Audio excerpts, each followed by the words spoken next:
I must admit that I was not anticipating having to share this story, but it has been on my mind ever since that night. It began as an ordinary evening. My husband Jake and I were relaxing after a busy day. We had finished dinner, the dishes were done, and we were getting into our usual routine when something out of the ordinary occurred. Jake walked through the front door, but he was accompanied by a man I had never seen before. His face seemed unfamiliar, and his presence made me feel a bit uneasy. "This is Tom," Jake said casually, as if this were a common occurrence, but nothing about it felt quite right. The man gave me a smile that I would describe as polite, but there was something in his eyes that made me feel a bit uneasy. I attempted to conceal my discomfort, but I was flooded with questions in my mind. Who was this stranger? Why was he in my house, and why hadn't Jake mentioned anything about bringing someone over? Jake didn't offer much explanation, just that Tom was someone he'd met earlier that day and needed a place to stay for the night. My instincts suggested that something was amiss, but Jake seemed calm, almost too calm, as if he was trying to downplay the situation. I was reluctant to cause a commotion, so I acquiesced to the situation. We sat down in the living room, and I attempted to initiate a conversation, but the tension in the air was palpable. Tom was courteous and at times charming, but there was a certain tension in his demeanor that I found difficult to define. Jake, on the other hand, appeared completely at ease, laughing and joking as if it was just another night. However, as the hours passed, I began to notice minor details, strange glances, awkward silences, and moments when the conversation felt. I felt as though I was being forced to participate in something, as if there was something they weren't telling me. By the time it was time to go to bed, I couldn't shake the feeling that something wasn't right. Just as I was about to turn out the lights, I overheard a hushed whisper between Jake and Tom that sent chills down my spine. Whatever was happening that night, it was about to change everything. I froze, my hand still on the light switch. The murmur of their voices was low, barely audible, but something about the tone made my heart race. It wasn't the kind of casual, friendly conversation I was used to. It was a conversation that was, by all appearances, of a friendly nature. However, it was also hushed and secretive, as if the others did not want to be overheard. I strained to catch the words, but I could only just make out Jake saying something about tomorrow. Tom's reply was quieter, but his tone was sharp, almost commanding. My gut told me that this was more than a misunderstanding or a harmless favor. Something was going on, and I was not in on it. I decided to pretend I hadn't heard anything, and the conversation was of the kind one might expect between friends, but it was conducted in a manner that suggested there was more to it than met the eye. I strained to catch the words, but the only thing I could make out was Jake saying something about tomorrow. Tom's reply was quieter, but his tone was sharp, almost commanding. My instincts told me that this was more than a misunderstanding or a harmless favor. Something was going on, and I wasn't in on it. I decided to pretend I hadn't heard anything and slipped into bed, my thoughts swirling. This wasn't like Jake. He wasn't the type to bring a stranger into our home without so much as a warning, and yet tonight he had acted as if this was no big deal. The man I married, the one I thought I knew so well, suddenly felt like a stranger himself. Lying in the dark, I couldn't shake the uneasy feeling that had been building all evening. My mind kept going back to the way Jake had introduced. I lay awake for some time, my thoughts ruminating on the events of the evening. This was not the way Jake had acted. He was not the type to bring a stranger into our home without warning, yet tonight he had acted as if this was no big deal. The man I had married, the one I thought I knew so well, now felt like a stranger to me. Lying in the dark, I was unable to shake the uneasy feeling that had been building all evening. My mind kept going back to the way Jake had introduced Tom. There had been no real explanation, just a quick, almost dismissive introduction. And then there was Tom himself. He was polite, sure, but there was a guardedness about him, like he was trying too hard to seem normal. I replayed the night over and over in my head, searching for clues. Had I missed something? Was I imagining things? Sleep didn't come easily, and every creak of the floorboards, every distant sound from the living room, made me jump. Tom. There had been no detailed explanation, just a brief, somewhat dismissive introduction. And then there was Tom himself. He was courteous, certainly, but there was a reticence about him, as if he was trying too hard to seem normal. I replayed the night over and over in my head, searching for clues. Had I missed something? Was I imagining things? Sleep didn't come easily. Every creak of the floorboards, every distant sound from the living room made me flinch. I felt a desire to confront Jake and demand answers, but a part of me was scared. Scared of what he might say. Scared of what I might find out. Instead, I lay there, wide awake, staring at the ceiling and listening to the muffled sounds of their voices drifting down the hallway. Hours passed, and eventually the house grew silent. I thought they had gone to sleep, but then I heard footsteps, soft and deliberate, moving towards our bedroom. I felt a sense of unease, as if something strange had happened, but I couldn't quite put my finger on it. I found myself restless and unable to sleep, with my mind racing with questions. The next morning, I awoke with a lingering sense of unease, and the events of the previous night lingered in my thoughts. I felt a bit uneasy, and my breathing became more rapid. I closed my eyes for a moment, and I thought I saw a shadow in the doorway, but I may have been mistaken. I squeezed my eyes shut, and my heart was beating faster. Then, just like that, the footsteps disappeared, leaving me alone in the dark with more questions than ever. The next morning, I woke up with a feeling of unease in my chest. Sleep had been restless, and the memory of the whispered conversation lingered in my mind. Jake was already up, and the smell of coffee wafted through the house. I hoped, perhaps naively, that the daylight would bring clarity and that whatever strange events had unfolded the night before would make sense now. When I walked into the kitchen, Tom was sitting at the table with a mug in his hands. He looked very comfortable, considering that he had only met us the day before.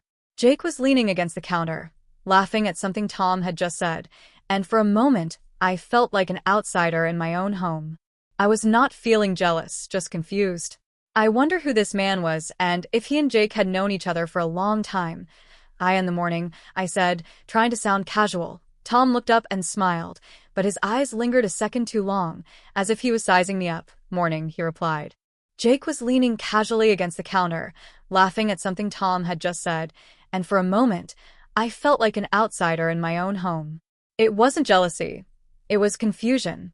Who was this man, and why did it feel like he and Jake had known each other for far longer than just a day? Morning, I ventured, trying to sound casual. Tom looked up and smiled, but his eyes lingered a second too long, as if he was sizing me up. Smoothly, he replied, his tone friendly, but with that same edge I'd felt the night before. Jake poured me a cup of coffee and handed it to me without a word. His usual warmth was replaced with something harder to read. Morning, I repeated, sitting down at the table determined to get some answers. So, Tom, how did you and Jake meet? I asked, keeping my tone light. He glanced at Jake before answering, almost as if seeking permission. We crossed paths at a bar downtown, he said casually. Jake mentioned he had a spare room, and well, here I am. His explanation felt rehearsed, like he'd been expecting the question. Jake jumped in before I could respond, adding that he just needed a place for the night, that's all. I felt the weight of my own home and the unfamiliar presence of a stranger, weighing on my mind. I had a feeling that if I kept digging, I would find more about Jake and his reasons for being there. Jake mentioned that he had a spare room, and I found myself in his home. His explanation felt rehearsed, as if he had anticipated the question. Jake jumped in before I could respond, adding that he just needed a place for the night. I thought this was strange, as it was not a small matter to me to have a stranger in my home, especially when I felt that his story was not quite right. However, I thought it best not to say anything. I had a feeling that if I continued to investigate, I might not like what I found. The rest of the day passed in a strange haze. Jake and Tom spent most of the time talking in low voices, always stepping away when I came near.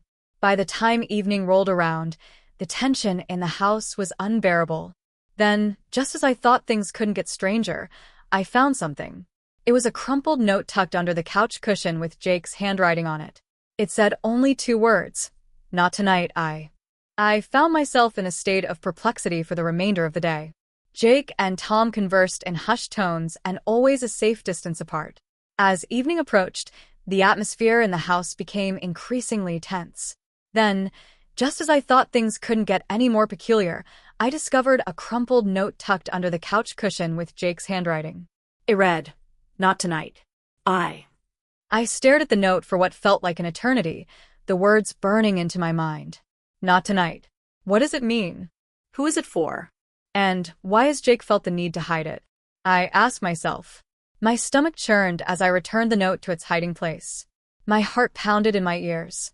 The pieces of this strange puzzle weren't adding up, but I couldn't shake the feeling that I was running out of time to figure it out.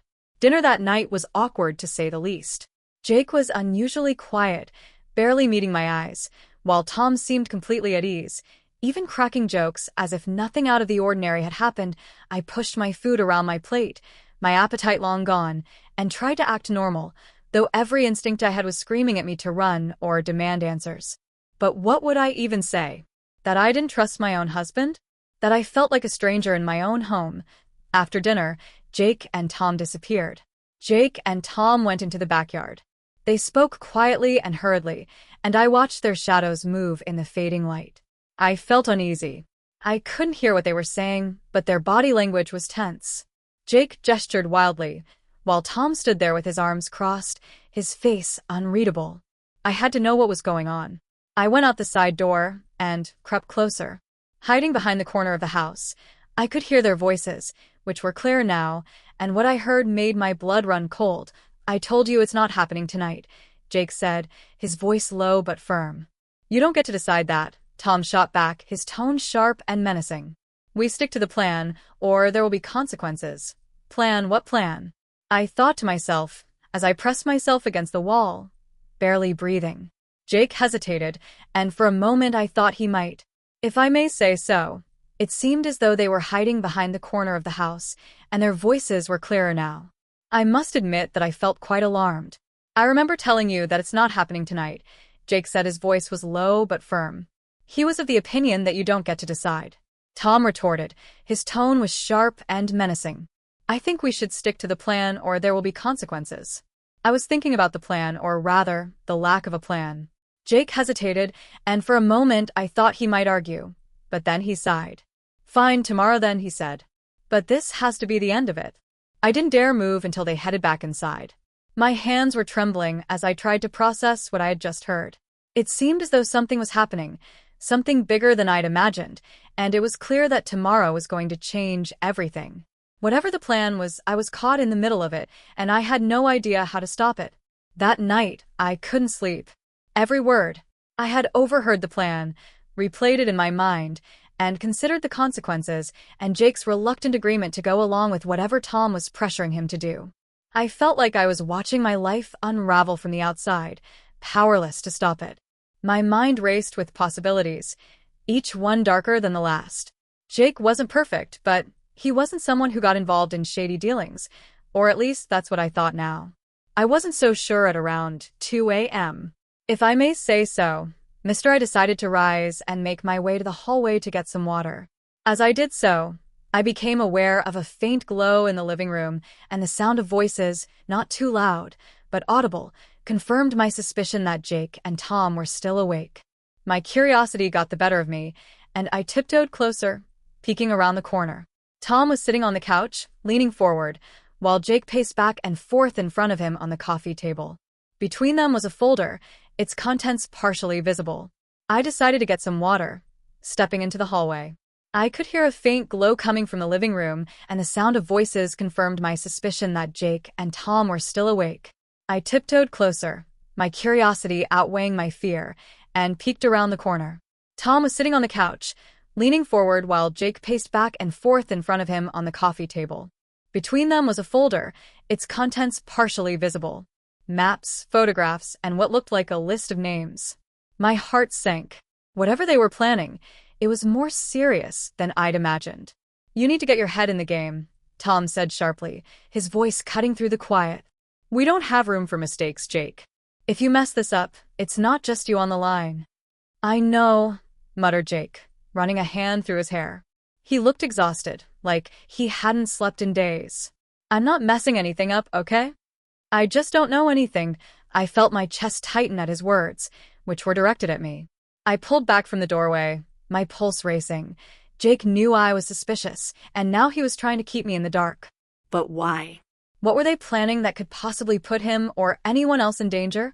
I backed away, careful not to make a sound, and retreated to the bedroom. My thoughts were spinning so fast. I could barely think. I was not aware of anything. I had made sure of that. My chest tightened at his words. He was talking about me. I pulled back from the doorway, my pulse racing. Jake knew I was suspicious, and now he was trying to keep me in the dark. But why? What were they planning that could possibly put him or anyone else in danger? I backed away, careful not to make a sound, and retreated to the bedroom. My thoughts were spinning, but one thing was clear: I needed answers. The only way to find out what was really going on was to confront Jake directly, but I had to be smart about it. I couldn't let him or Tom know I'd overheard anything. Not yet. The next morning, I acted as if everything was normal, though it was one of the hardest things I'd ever done. I forced myself to smile, to make small talk, to pretend I wasn't dying inside. Jake, for his part, seemed distracted. Jake and Tom had been gone for hours, and the message on Jake's phone, which had been left on the counter, was from an unknown number. It read, "Make sure she doesn't find out." I had to be smart about how I confronted Jake directly, as I couldn't let him or Tom know I'd overheard anything. Not yet. The next morning, I acted as if everything was normal, though this was one of the hardest things I'd ever done. I forced myself to smile, to make small talk, to pretend I wasn't dying inside. Jake seemed distracted. Tom was the same, cool, calm, and unnervingly composed. But then, just as they were about to leave the house, something happened that shifted everything. Jake's phone buzzed on the counter, and he didn't notice. Tom was already at the door, and Jake was grabbing his key without thinking. I picked up the phone and glanced at the screen. Tom was as calm and collected as always, but something in his demeanor made me uneasy. Just as they were about to leave the house, I became aware of a disturbance. Jake's phone buzzed on the counter, and he didn't notice. Tom was already at the door, and Jake was grabbing his key without thinking. I picked up the phone and glanced at the screen. The message was from an unknown number, and it made me nervous. I hope she doesn't find out. Tonight it all ends. I stood there, frozen, as the door clicked shut behind them. Whatever they were involved in tonight was going to be the breaking point, and I realized I had no idea whether Jake was trying to protect me or if I was part of the plan all along. That evening, as darkness fell over the house, I felt like I was walking on a tightrope, teetering between fear and determination. Jake and Tom had been gone for hours, and the message on Jake's tonight, I thought it would all come to an end. I stood there, feeling a bit numb as the door clicked shut behind them. Whatever they were involved in tonight, it was going to be the breaking point, and I realized I had no idea whether Jake was trying to protect me or if I was part of the plan all along. That evening, as darkness fell over the house, I felt like I was walking on a tightrope, teetering between fear and determination.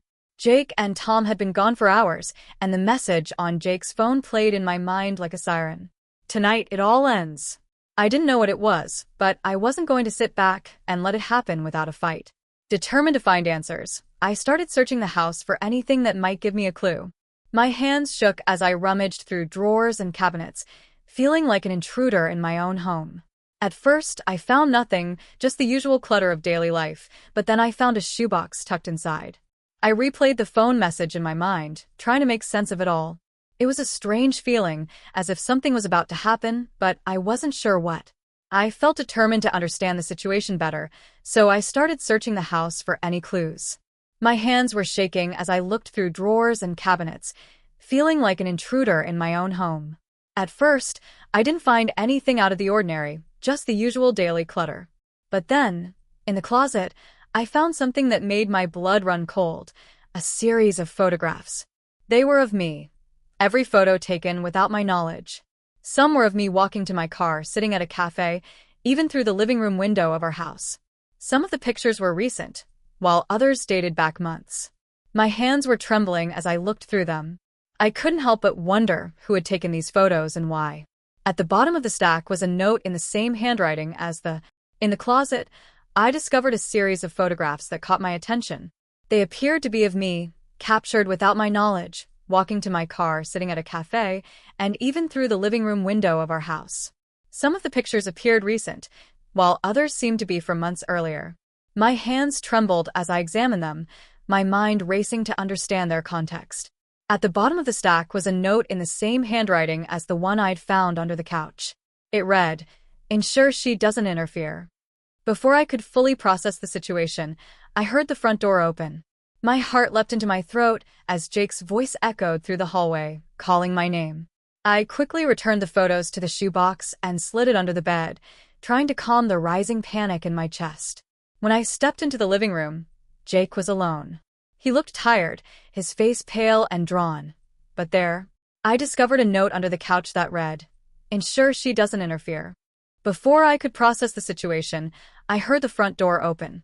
I felt a surge of concern as Jake's voice echoed through the hallway, calling my name. I swiftly returned the photos to the shoebox and placed it under the bed, attempting to calm the rising concern in my chest. When I stepped into the living room, Jake was alone. He appeared tired, his face pale and drawn, but there was something else in his eyes that I couldn't quite place. "We need to talk," he said, his voice low, before I could respond. Tom appeared behind him, his expression cold and calculating. "It's time," he said, and the way he said it made my skin crawl. Jake turned to me. "Listen, you don't understand. I did this to protect you. Everything I've done, it was for you." Before he could explain, Tom pulled something from there was something in his eyes, I thought, but I couldn't quite put my finger on it. "We need to talk," he said, his voice low and measured. Then Tom appeared behind him, his expression cold and calculated. "It's time," he said, and the way he said it made my skin crawl. Jake turned to me. "Listen, you don't understand. I did this to protect you. Everything I've done, it was for you." But before he could explain, Tom pulled something from his pocket. "It's not a weapon," he said. "It's a recording device." "Too late for that, Jake." "Tom, she knows too much," he sneered. And that's when it hit me. Tom wasn't Jake's friend. He was blackmailing him, and somehow, I had become the target. But before Tom could say another word, Jake lunged, grabbing the device and smashing it to the ground.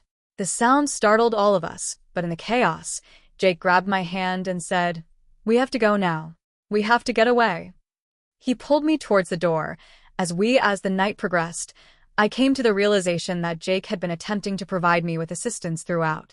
However, as we proceeded to depart, I could not dispel the notion that the situation was not yet resolved.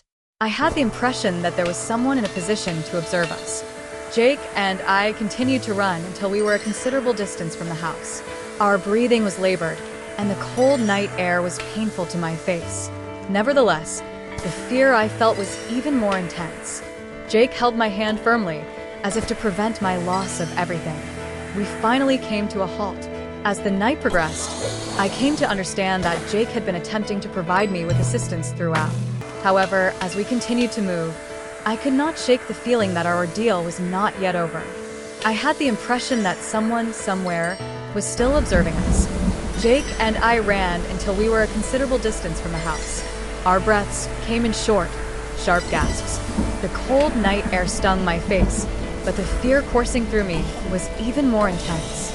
Jake held my hand tightly, as if letting go would mean losing everything. We finally stopped near a park, hidden by the shadows of the trees. I turned to him. My mind swirled with questions, but the look on his face told me he was already struggling to find the right words. "I did not know how to tell you," he started, his voice shaking. Tom was not just someone I had met by chance. He had been following us, following you. He had found something in my past that I thought was buried, and he had used it to force me to help him. However, when he started involving in the vicinity of a park obscured by the foliage, I addressed him. My mind was awash with queries, yet his countenance revealed that he was grappling to articulate his thoughts. I was at a loss as to how to convey the situation to you. He began to speak, his voice quivering. Tom was not merely an acquaintance. He had been monitoring our actions, your actions, and he discovered something in my history that I believed had been consigned to the past. He exploited this information to urge me to assist him, but when he began to involve you, I realized that I had to find a way out. Tears welled in my eyes as I attempted to comprehend the situation. The photographs, the notes, it was all of his doing. Jake nodded in agreement. His expression was pained. He sought leverage, something to ensure my compliance. However, I swear that I never intended to cause you harm. All that I did was to ensure your safety. I wanted to be angry, to scream at him for keeping me in the dark, but the exhaustion in his voice and the fear in his eyes softened me. I was aware that I had to find a way out. Tears stung my eyes as I tried to piece everything together. The photos, the whispered notes, it was all him. Jake nodded, his expression pained. He wanted leverage, something to make sure I stayed in line, but I swear I never let him hurt you. Everything I did to keep you safe. I wanted to be angry, to scream at him for keeping me in the dark, but the exhaustion in his voice and the fear in his eyes softened. Something inside me. Why didn't you tell me? I asked, my voice trembling. We could have faced this together. I was afraid. He admitted, afraid you'd leave, afraid you wouldn't trust me anymore. But I see now that hiding it only made things worse. Before I could respond, the faint sound of sirens filled the air, growing louder with each passing second. Jake pulled out his phone, showing me a text he'd sent earlier, an anonymous tip to the police, exposing. I inquired, my voice quivering. Why didn't you inform me? I was afraid, he confessed. I was afraid you'd leave, afraid you wouldn't trust me anymore. But I see now that concealing it only exacerbated matters. Before I could respond, the faint sound of sirens filled the air, growing louder with each passing second. Jake pulled out his phone, showing me a text he'd sent earlier, an anonymous tip to the police exposing Tom's blackmail and his plans. I couldn't let him get away with it. Jake said he's dangerous, and he needs to be stopped. The sirens grew closer, and I felt a strange sense of relief, knowing help was finally on the way. Jake and I stood there in silence, holding on each other, as the chaos of the past few days began to settle. In the weeks that followed, Tom was arrested, and the evidence Jake provided helped close the case. It wasn't easy to rebuild Tom's actions and intentions. I couldn't allow him to continue unchallenged. Jake expressed concerns about his safety and the necessity of intervening. The sirens grew closer, and I felt a sense of relief at the prospect of assistance. Jake and I stood in silence, holding each other, as the events of the preceding days began to subside. Tom was detained, and the evidence Jake provided assisted in resolving the case. Reconstructing the relationship was challenging. The trust between us was delicate, and we addressed it gradually, learning to communicate in ways we hadn't previously experienced. The scars of that night would never fully fade, but they became a reminder of our resilience and the challenges we had overcome together. Ultimately, I came to understand that even in the darkest moments, the truth has a way of coming to light. While that night was devastating, it also demonstrated the strength of love, resilience, and the power of facing fear head-on.